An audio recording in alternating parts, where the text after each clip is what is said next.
have given my statement in the Diddy trial. I have told the FBI all of Diddy's secrets. I have also revealed where Diddy's secret tunnels are. I have handed over his sex tapes as well. And now Diddy can never get out of jail. Turned down $50 million 4 times. Just to protect my integrity and that virgin hole I was telling you about. Right. Because P. Diddy be wanting the body. All of these big dick deviants is all catching hell in 2024. It's up for all of them. It don't matter if you Diddy or whoever you is. T.G. Jakes, any of them. All lies will be exposed. That's all. And anyone who takes that the wrong way, know why they take it the wrong way. And get offered that kind of thing, like to compromise themselves sexually for entertainment. I was as shocked as anybody about how powerful Harvey Weinstein was at the time that I was meeting with him, and how he could not be told no. You follow what I'm saying? They'll figure out some way. Right. So I thought that didn't apply to me because I don't care about none. But let's talk about the Diddy trial. So, yes, so many celebrities continue to be name dropped during this explosive testimony in the Sean Diddy Combs trial. Whitney Houston's been named, Mike Myers, Mariah Carey, a few A-list stars who came up during the testimony during the 3rd week of Diddy's sex trafficking and racketeering trial. Katt Williams saw his moment when Diddy's arrest made headlines in September. Wasting no time, he jumped on Instagram stories and posted an AI mashup of Diddy's mugshot with Wesley Snipes' from New Jack City, adding the caption, "Diddy about to snitch on everybody." The internet exploded. Fans everywhere echoed the sentiment that Diddy would be the first to flip to save himself. But Katt didn't stop at a single joke. Think back to his older podcasts, where he casually called out names like Tyler Perry, Ricky Smiley, Steve Harvey, and Ludacris. At the time, they seemed like personal jabs, but now, some of those same names, including Jay-Z, Aaron Hall, and Harv Peer, are showing up in real court documents tied to Diddy. Turns out, Katt wasn't just joking, he was dropping clues. Now, we're connecting the dots between a federal scandal and stand-up comedy.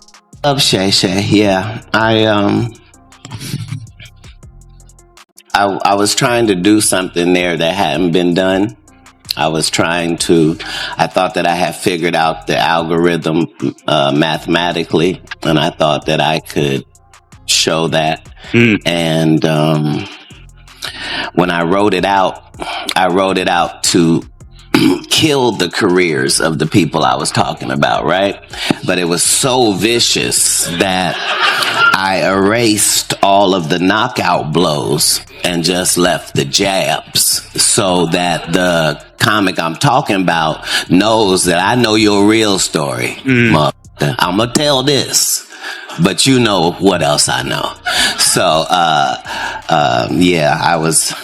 Do you want to tell any of those stories now? Well, I'm saying... Every time you turn around, at every iteration of his success, be it the plays that took over and got him popular, be it the shit that he did on TBS, be it the first movies that he did, be it the movies that he does now. So what is his excuse for doing Madea content now? Because there's an audience for it. There's an audience for it. There's an audience for it. Tyler Perry told his male actors they're not allowed to consort with me because I saw you at a Diddy party, Tyler.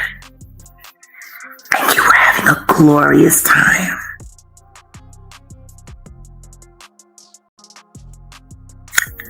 I spent a lot of time in Miami, and I snuck around Star Island quite a bit. Katt Williams said it. The lawsuit started coming out right after he said it, and he said all would be exposed. He heavily implied, and this is again an allegation, that Lucien Grange was having some sort of a homosexual relationship with Diddy. So he is the person that controls Diddy, that Lucien Grange was aware of these parties, that Universal Music Group was aware of these parties. Essentially, that Diddy is the thug and the gangster working on behalf of Lucien Grange. They did not know that he was recording them. I mean, when I read through that lawsuit, Rodney made it very clear that he had hidden cameras. And if you are a person like LeBron who says ain't no party like a Diddy party, you got Ashton Kutcher talking about what happens at Diddy parties stays at Diddy parties. And finally you learn via the press that actually Diddy has been collecting collecting evidence on all of you and you don't know where those tapes are, that will buy your silence for quite some time, because you're hoping that if you keep your head low, you're not going to be revealed as one of these people that was engaged in some of these acts, whether they were heterosexual or homosexual. It doesn't matter. Maybe you're just cheating on your wife and you don't want that to get out into the public. Maybe you were, as Katt Williams described it, in one of the rooms. He said you could just walk around the house. He said this on stage years ago, that you could walk around the house and you would see people engaged in various sex acts.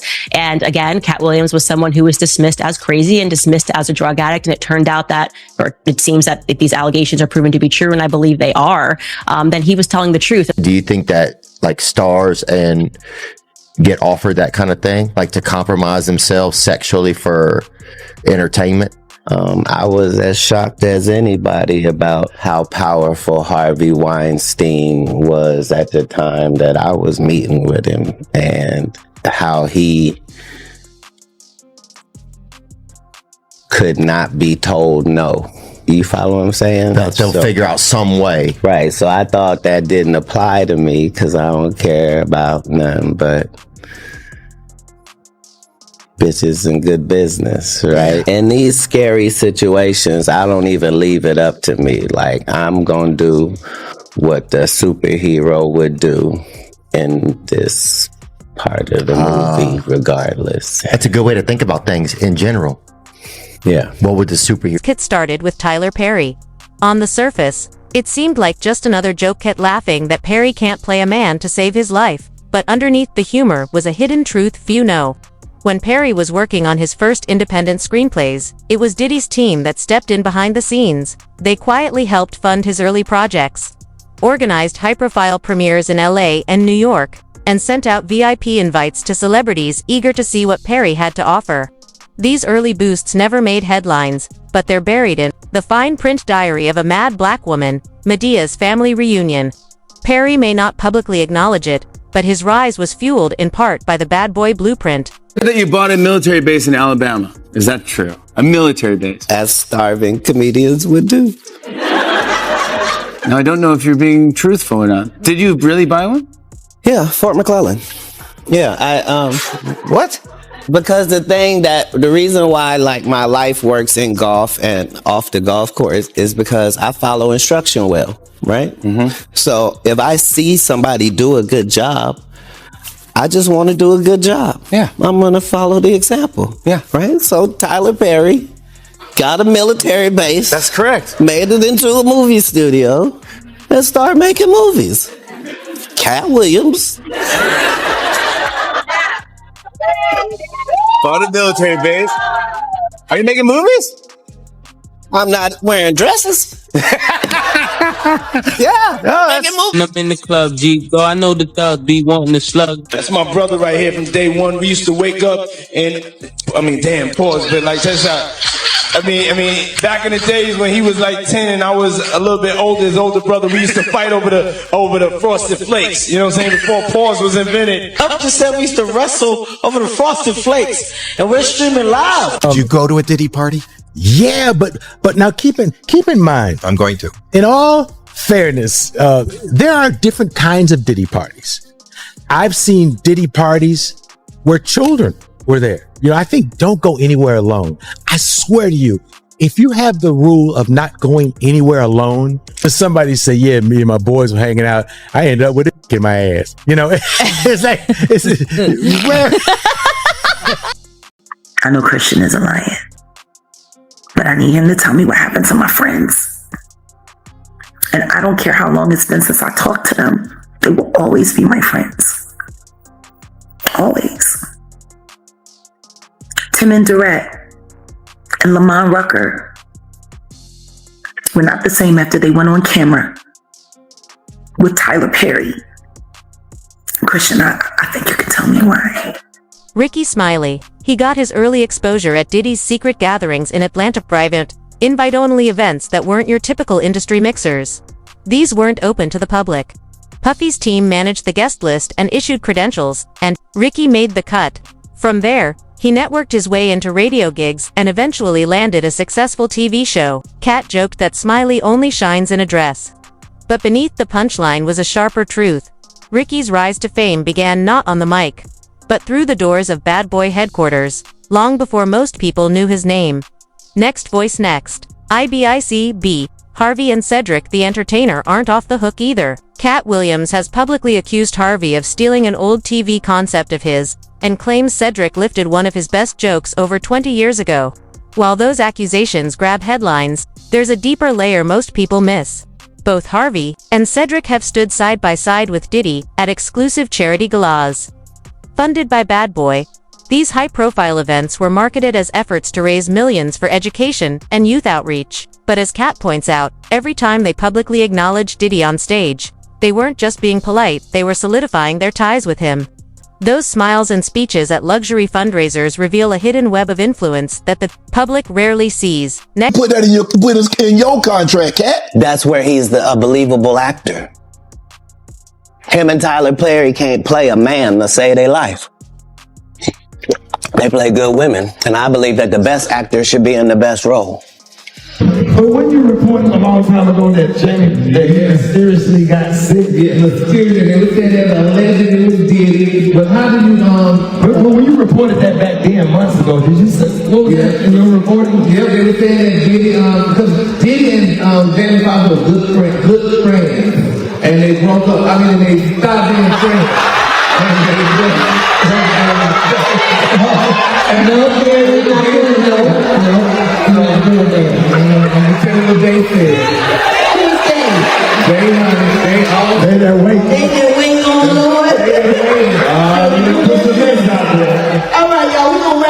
I Googled you to see what are the questions that people are wanting to know. Is Ricky Smiley married? No. Have you ever been married? I was married. Oh, I was married for 12 years. When? Then I was married back. Did I know you? Back in the 90s. I think we probably had met and had been around each other, but my ex-wife, we were still close. She's a flight attendant for Delta. Oh, okay. And we was married. We was young.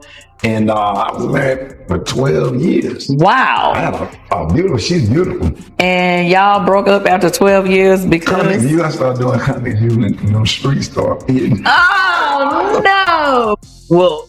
Well, Diddy starts. Why don't you just talk about Kathy? That might help. That might help a lot. VOICE even reaches into the church. Bishop T.D. Jakes once spoke at a gospel event quietly sponsored by Diddy's team. Though framed as a spiritual gathering, the setup resembled a record launch platinum seating. Velvet ropes and press barricades lined the aisles. Behind the sermons and hymns sat music executives and cultural influencers, handpicked by Bad Boy's PR machine. Katt Williams briefly name-drops Jakes as one of the major deviant figures likely to be exposed to comment that may sound out of place, but speaks volumes. It reveals how Diddy's empire has blurred the lines between pop culture, power, and faith, bringing them all together under one dark, carefully curated roof. Next. Tony Jam 25. It's good to see so many funny people together in one room, all wondering the same thing. Is Katt Williams gonna show up? Shit, I'm nervous as hell right now. Yeah. Oh, he's right there. There he is. I didn't know he was right there. I would not have said that if I had seen him. I'm not used to quiet, introspective Katt Williams. No. But let me ask you this. When have you ever seen this many heavy hitters all together at the same time? Yeah. In the same room? Yeah. That's right. All right, Jen is with me now to talk about another story making headlines today. Yeah, so this one is actually sparked by these pictures. That's 49-year-old P. Diddy with his hand on his girlfriend's belly. Now, that is 22-year-old Lori Harvey. They're in Cabo. She's, of course, talk show host Steve Harvey's stepdaughter. People are talking about maybe she could be pregnant. You know, he's rubbing her belly a little bit, but... She's put up some Instagrams, I think, that show some clues. Sushi, right? Sushi, a bad thing for pregnancy. It could go either way. But then also she posted this picture of green juice, which, you know, why would you want a flatter tummy if you really can't avoid it because you're carrying a child? Ooh, this is conflicting evidence. Okay. Lori was once actually linked to Diddy's son, Justin. Okay. Okay, so they were together and then engaged a couple years ago to a Dutch soccer player. She told Carissa Thompson about how he popped the question. We were in Malibu. I remember the time. It was 11:30. I thought it was a joke. And then he went in his pocket and I started shaking. They split up later on that year. Lori and Sean were actually spotted with her dad, Steve, on a boat in Italy earlier on this summer. That's all. Well, then that's it. He's given the blessing. They're together. You said it on several occasions yourself, Mrs. Carter. He taught you how to be a woman. He taught you how to be everything you are. Your beautiful husband. I don't even know how people kept straight faces when she was accepting that award and said, my beautiful husband. I'd like to thank my beautiful husband, my beautiful 3 children who are at home watching. Beautiful where? In his pockets?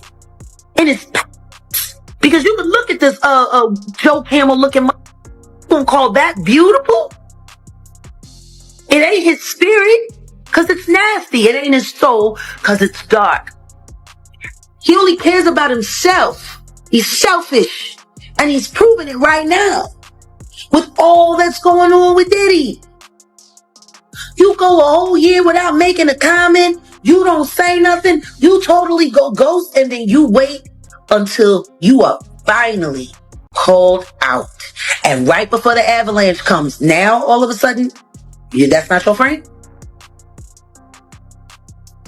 What about your friends? Are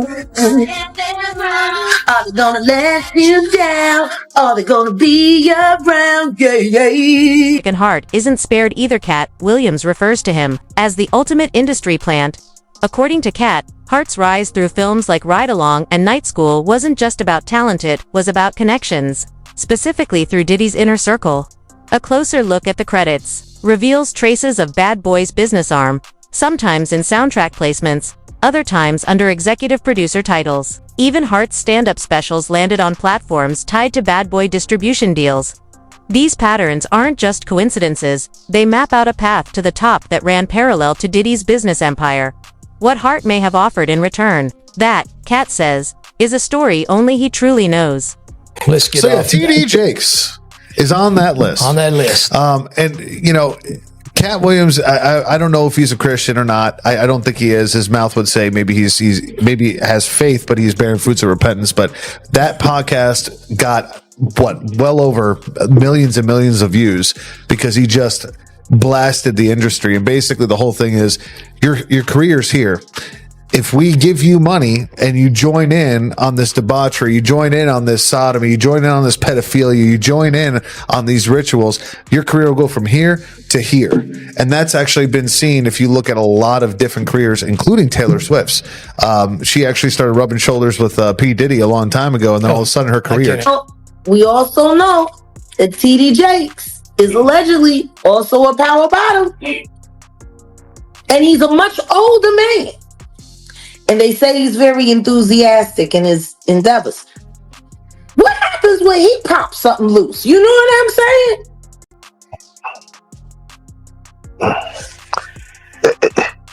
It's funny because they're mentioning sex workers, but they're not mentioning women. They're mentioning men as sex workers. Yeah. Like is that a thing where like there's a website? I mean, what? It's just wild to hear, like, you mentioned the You normal. never heard of Grindr? I personally have not. That is what. Why don't nobody ever talk about the fact that TD Cakes has an account allegedly on Grindr? I mean, if Bishop Jakes was at a Diddy party, there could only be 2 reasons. Hey, Bishop Jakes, how are you, man?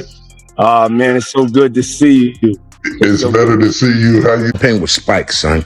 Like all the champagne was spiked. Everybody was passed the out. I don't drink, so I was playing that. I don't fucking drink. I smoke. Like I smoke and I had my own weed, but like everybody was passed out. Yo, Diddy had that man in the room. Look, yes, I put my ear to the door and I brought the phone because Diddy started going in overdrive. I ain't know what the was going on, but I just heard balls slapping against ass cheeks. I heard niggas struggling to take dick. I heard being like, yeah, daddy. Like when he started all that daddy this and daddy that, and then I heard some hollering and struggling. Like, yeah, I kept the phone and I recorded all this because I was like, this Diddy rich. So I'm finna put the squeeze. Beyond, then there's Katt Williams draws a bold line to the Illuminati when it comes to him, claiming that only an organization with that level of power could land Ludacris a $200 million deal that on the surface makes no financial sense. It sounds part satire, part conspiracy, but the real-world connections are undeniable. They've traded features on each other's albums, performed together at major festivals, and even shared the stage during memorials for Biggie. These aren't just industry cameos. They reflect a relationship built on long-standing trust and mutual benefit. Katt wraps it all in his signature conspiracy-flavored commentary. But even without hidden symbols or secret handshakes, the bond between Diddy and Ludacris is right out in the open. Said he turned down $50 million 4 times. No, he didn't. To protect his integrity and his virgin hole. No, he didn't. He did that. He did that to say that Kevin Hart took $50 million to unvirgin his hole. Can you explain a little bit? No, I just told you what happened with that. So you don't believe Katt when he says that he turned down $50 million 4 No, times? I believe that was a punch at what he did, what Kevin Hart did for that movie Get Hard. He showed y'all what he did. He sucked Will Ferrell's to get hard. Now he's high. Now he's acting all hard. Every picture he just short. He wasn't ready. All that. It's the same thing. I said it, and this sums it up well. Like you don't entertain the circus, you watch it, right? And when a lion comes out and rides the bike, you don't think about it too hard. You just go, okay, that's crazy. The lion's riding the bike, and then you go home and enjoy the rest of your day. I don't feed into the stuff at all. At the end of the day, it's all entertainment to a certain degree. So you just hope that people can be smart enough and have a tremendous amount of logic to just go and possibly do research or fact check. And if they do, then great. If they don't, then kudos to that as well. I just don't have the time for it. There's too much going on. In my opinion, one of the ones that affects me the most is Justin Bieber. Do you have the Kevin Hart one? Which is odd, Pat, because he gets caught saying that he would wake up next to him and then he changes it and says we would fight off over the Frosted Flakes. Even Kevin Hart is uncomfortable because you're admitting that you were sleeping next to a freaking child. And it's like, I'm tired of hearing all these stories and people just laugh about it. We giggle. Like, this is it right here. That's my brother right here from day one. We used to wake up and, pause. Look, pause. I mean, back in the days when he was like 10 and I was 10 years a little bit older, his older brother, we used to fight over the Frosted Flakes. You know what I'm saying? Before pause was invented. You know what I'm saying? But it's my brother for real. We used to actually wrestle off of the Frosted Wake up Flakes. Taylor Usher. He used to always get up early. Now he's one of the richest stars in the world. And What the fuck did Puff just say? Nobody's gonna acknowledge this for me. So Puff just said we used to wrestle over the Frosted Flakes, and we're streaming live. That was stupid. Jaguar Wright told us that Diddy was being set up by Jay-Z. And this is the one thing I never forget because she said, how do you guys not see the lineup? Jay-Z has lined up person after person over the years to stay number one, and he's not doing shit different than all of these other people like Diddy and R. Kelly. The first person she named in this lineup was D. Haven, and D. Haven and Jay-Z were childhood best friends. And D. Haven has spoke out against Jay-Z for years, saying that he believed that Jay-Z set him up with the feds to get arrested. Jaguar Wright also listed Big L, and Big L is who gave Jay-Z his start in the hip-hop industry, and then Big L was randomly murdered.